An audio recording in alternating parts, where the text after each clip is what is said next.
आणि माळशिरस पंचायत समिती गट या दोन्ही मतदारसंघातील प्रचाराचा आता भव्य शुभारंभ श्री भुलेश्वराच्या पदस्पर्शेने पावन झालेल्या आणि या भैरवनाथाच्या मंदिरामुळे या ठिकाणी संपन्न होत आहे। या ठिकाणी प्रथमतः मी पुरंदर तालुक्याचे भाग्य जाते महाराष्ट्र राज्याचे माजी मंत्री शिवसेना उपनेते माननीय आमदार विजय बापू शिवतारे यांच्या सुकन्या पुणे जिल्हा महिला आघाडी प्रमुख सन्माननीय डॉक्टर ममताताई शिवतारे लांडे यांचं मनपूर्वक स्वागत करतो आणि ममताताई आणि सर्व मान्यवर मंडळींना मी विनंती करतो की मंदिराच्या बाहेर दरवाजा समोर श्रीफळ वाढवून त्या ठिकाणी प्रचाराचा शुभारंभ करावा। दुसरे आपले सचिन शेठ भगत सर्वांचं त्या ठिकाणी मनपूर्वक स्वागत। राजुरी गावातून सर्व आपले सहकारी शिवसेनेचे शाखा प्रमुख उपशाखा प्रमुख ग्रामपंचायतचे सचिव चेअरमन व्हाईस चेअरमन आजी माजी पदाधिकारी सर्वांचं त्या ठिकाणी मी मनपूर्वक स्वागत करतो। तसेच नायगाव रिसळ पिसळ मावडी पिंपरी पांडेश्वर रोमनवाडी नागरे सुपे नागरे कप कोथळे रानमळा दालेवाडी कोंडे आणि पलीकडच्या पेलसर गावातील देखील बरेचसे शिवसैनिक माता भगिनी बंधू भगिनी या ठिकाणी उपस्थित आहेत। सर्वांचं त्या ठिकाणी मी माळशिरस शिवसेनेच्या वतीने पुरंदर हवेली शिवसेनेच्या वतीने या ठिकाणी मनपूर्वक स्वागत करतो।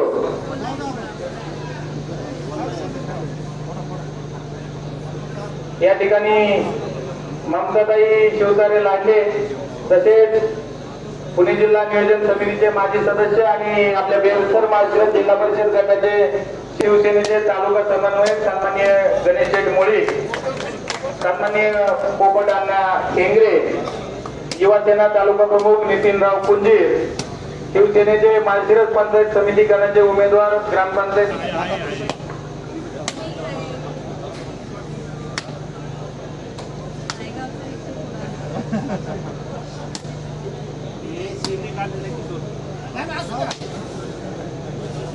ओके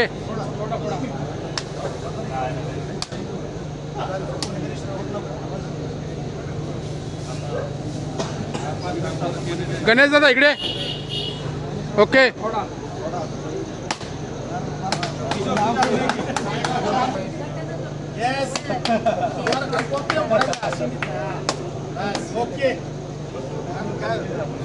या ठिकाणी पुरंदर हवेली माजी मंत्री शिवसेना उपनेते माननीय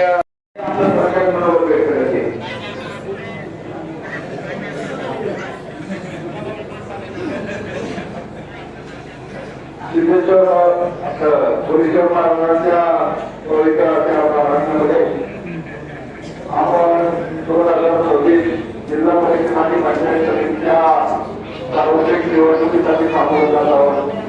या निवडणुकीला सामोरं जात असताना आपल्या महाराष्ट्र राज्याचे उपमुख्यमंत्री माननीय एकनाथ शिंदे आणि आपल्या पुरंदर विधानसभा मतदारसंघाचे विद्यमान आमदार माननीय विजय बापू शिवतारे यांच्या मार्गदर्शनाखाली आपल्या जिल्हा परिषद पंचायत समिती आणि या निवडणुकीला सामोरे जात असताना या निवडणुकीला त्या ठिकाणी नारळ या ठिकाणी आपण सर्वांच्या साक्षीने वाढवला आणि खरं गेल्या 2008 पासून आपण सर्वजण बापूंच्या समोर आहोत।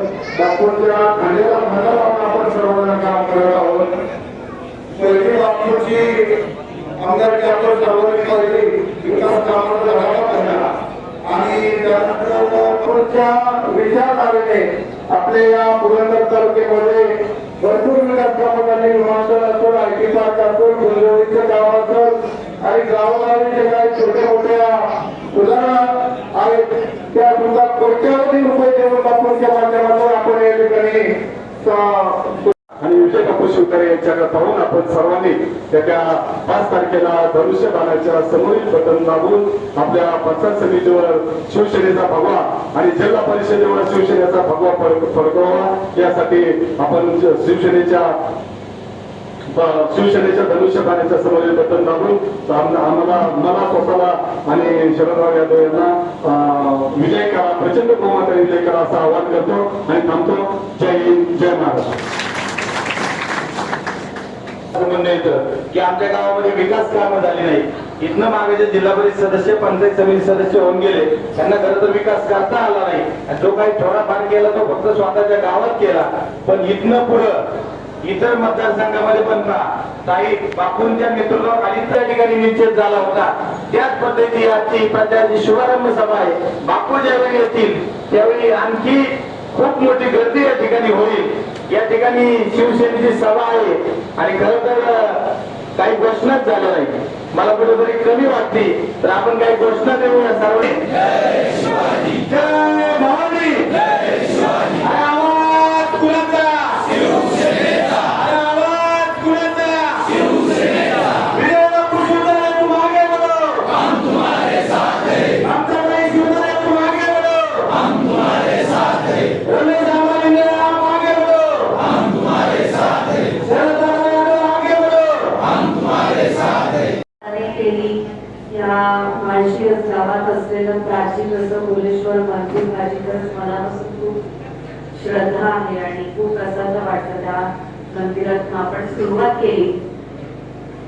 आताच आपल्या सर्वांनी होता कॅन्डिडेट शोधण्यासाठी विनंती करावी लागायची की बाबा शिवसेनेचं तिकीट घ्या, तू लढतो का, तू लढतो का, तू लढतो का. आता अशी वेळ आहे की इतके चांगले आपले सगळे जे कार्यकर्ते होते त्यांच्यामधून अतिशय चांगले लोकांसाठी झटणारे, लोकांसाठी काम करणारे असे नेते तयार झालेले आहेत की 10 लोक बोलली तरी सुद्धा बापूंनी केलेली कामं, त्यांनी केलेली जिल्हा परिषद, पंचायत समिती, गावाच्या वतीने केल्याचं काढा सगळे लोक वाचत होते. पण तरी ती यादी काही संपत नव्हती.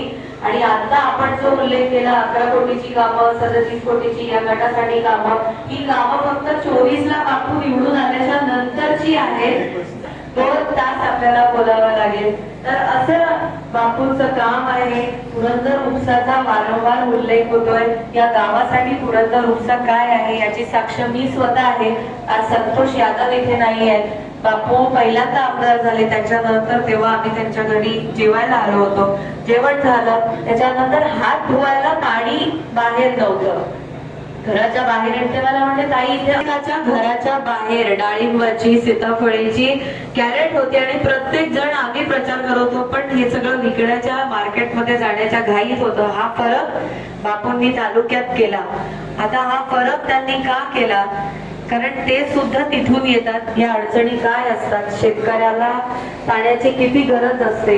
त्यामुळे तालुक्यात निवडून आल्यावर माझ्या शेतकरी बांधवाचा माझ्या उंचावू शकतो व त्यांना 2 पैसे जास्त कसे मिळू शकतात, त्यांच्या शेतीला पाणी मिळेल, त्यांच्या मुलांचं शिक्षण होईल, त्यांच्या मुलांना पुढे रोजगार मिळेल तर ते होऊ शकतं. आणि म्हणून त्यांनी पुरंदर उपसाच्या माध्यमातून हे केलं. 2019 ते 24 बापू आमदार नव्हते त्यावेळेस पुरंदर उपसाची अवस्था काय होती सर्वांनीच आता सांगितलं. 24ला आमदार झाले, त्यांनी प्रयत्न केले पण मी तर म्हणेन देवांनी पण त्यांना साथ दिली. 2025 मध्ये बापू निवडून आले. आपलं काम तर पुरंदर उपसाचं झालं, पंप चालू झाले, सगळं सुरळीत झालं. पण पाऊस मे महिन्यात पडला. जो पाऊस जून मध्ये पडतो ते बापू निवडून आले म्हणून देवालाही आनंद झाला. आणि त्याने म्हटलं की आता पंपाची सुरू व्हायची वाट कशाला बघायची, मे मध्येच देवाने पाऊस पाडून टाकला. ते ही त्यांची आशीर्वाद म्हणा तुमचे सर्वांचे किंवा त्यांची काम करण्याची जी तळमळ असते तर देवाची ही साथ त्यांना लाभल्याशिवाय कधी राहत नाही. पुरंदर उपसावर ते थांबले नाही. माझ्या बांधवांचा, माझ्या कुटुंबाच्या शेतकऱ्यांच्या घरात पाणी गेलं, त्यांच्या शेतात पाणी गेलं. पण आता पुढे प्रश्न तो रोजगाराचा. मग आता नवीन पिढी येते, त्यांचं शिक्षण, त्यांचं रोजगार. मग आपल्याकडे बराच लोंढा मुंबईला जातो, पुण्याला जातो. मग बापूंचा पुढे विचार काय की अरे जाऊन जाऊन किती लोक पुण्याला जाणार, मुंबईला जाणार. मी पुरंदरचीच मुंबई करणार आणि ती मुंबई करणार म्हणून त्यांनी जो अट्टहास केला आणि आपल्याकडे पुरंदर एअरपोर्ट बापूंनी आणला. त्याच्यावर टीका केली लोकांनी. 2019ला पराभव पत्करावा लागला, पण कधीही त्यावर त्यांनी आपला स्टँड बदलला नाही. लोकांनी खूप राजकारण केलं, त्यांनी त्यांचा स्टँड नाही बदलला. आणि आपल्या सर्वांना माहिती आज हा एअरपोर्ट होणार आहे. त्या एअरपोर्टच्या मिक्स रिॲक्शन आहेत, पण त्या 5 गावातल्या लोकांना हजारो कोटी वाटले जाणार आहे. आता काही कामांचा शुभारंभ करण्यासाठी आम्ही पिसर्वे गावात गेलो होतो. पिसर्वे गावात आम्ही गेलो, समिती निवडणुकांच्या प्रचाराच्या शुभारंभासाठी आपण सर्वजण जमला. त्या प्रचाराच्या